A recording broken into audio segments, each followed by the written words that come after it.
গতকাল রাতে কৃষ্ণপুর ও চাম্পলাই জনজাতি এলাকার 5টি বসত ঘর ভেঙে দেয় বন্য হাতির দল। আর এই খবর পেয়ে শুক্রবার ক্ষতিগ্রস্ত পরিবারের পাশে দাঁড়িয়ে তাদের সাহায্য প্রদান করলেন জনজাতি কল্যাণ দপ্তরের মন্ত্রী বিকাশ দেববর্মা। তেলিয়ামুড়া মহকুমার প্রত্যন্ত অঞ্চলে বন্য হাতি দাপটে আতঙ্কিত হয়ে পড়েছেন সাধারণ মানুষ। ঘরবাড়ি ভেঙে দেওয়া থেকে শুরু করে কৃষকদের ফসল বিনষ্ট করা নিত্যদিনের ঘটনায় পরিণত হয়েছে।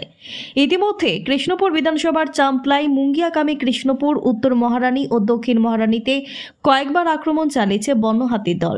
গতকাল গভীর রাতে ফের বন্য হাতির দল আক্রমণ চালায় চাম্পলাইয়ের সমপ্রায় পাড়ায় এবং কৃষ্ণপুর গ্রামে।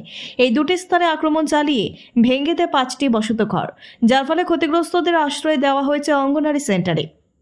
আর এই খবর পেয়ে শুক্রবার ক্ষতিগ্রস্ত পরিবারের পাশে দাঁড়িয়ে সাহায্য প্রদান করলেন জনজাতি কল্যাণ দপ্তরের মন্ত্রী বিকাশ দেববর্মা। পাশাপাশি ক্ষতিগ্রস্ত পরিবারের সাথে কথা বলে সরকারি সব ধরনের সহযোগিতা প্রদানে আশ্বাস দেন।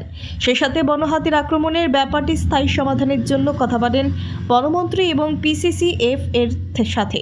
তিনি আশা প্রকাশ করেন বৃষ্টির প্রকোপ একটু কমলেই বনহাতির আক্রমণের স্থায়ী সমাধানের ব্যাপারে ব্যবস্থা গ্রহণ করবে বন দপ্তর। আমি গতকাল রাত্রে শুনেছি আমার পূর্ব লক্ষ্মীপুরে চাম্পলাইয়ে 4 পরিবারের জঙ্গলি হাতি 4 পরিবারের লোকসান করেছে, ঘর বাড়ির লোকসান করেছে। আমি কালকে রাতে আসতে পারি নাই, কিন্তু আমি ডিস্ট্রিক্ট ফরেস্ট অফিসারকে আমি ফোন করেছি। আজকে আমি আজকে এসেছি আমি তাদের দেখার জন্য। তারা একটা অঙ্গনওয়াড়ি সেন্টারে ক্যাম্প করে রেখেছি, তাদের সব ব্যবস্থা করে দেব সরকারিভাবে।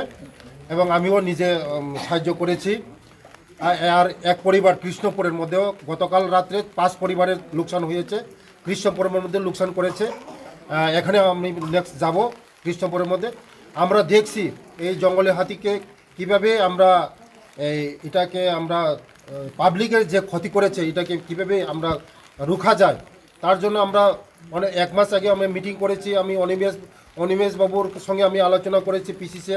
PCCF এবং ডিস্ট্রিক্ট ফরেস্ট অফিসার, DM সাহেব, SDM সাহেব সব লাইন ডিপার্টমেন্ট মিলে এই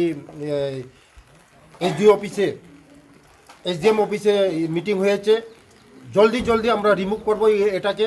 আমরা দেখছি এই বৃষ্টি শেষের পরেই আমরা যে আমাদের যে লোকসান করে, মানুষের জন্য লোকসান করে, এটা আমরা দেখছি। ফরেস্ট অফিসের সঙ্গে কথা বলে আগামী দিন আমরা এটাকে আমরা মানুষের যেমন জানমাল ক্ষতি না হয় তার জন্য আমরা কাজ করব।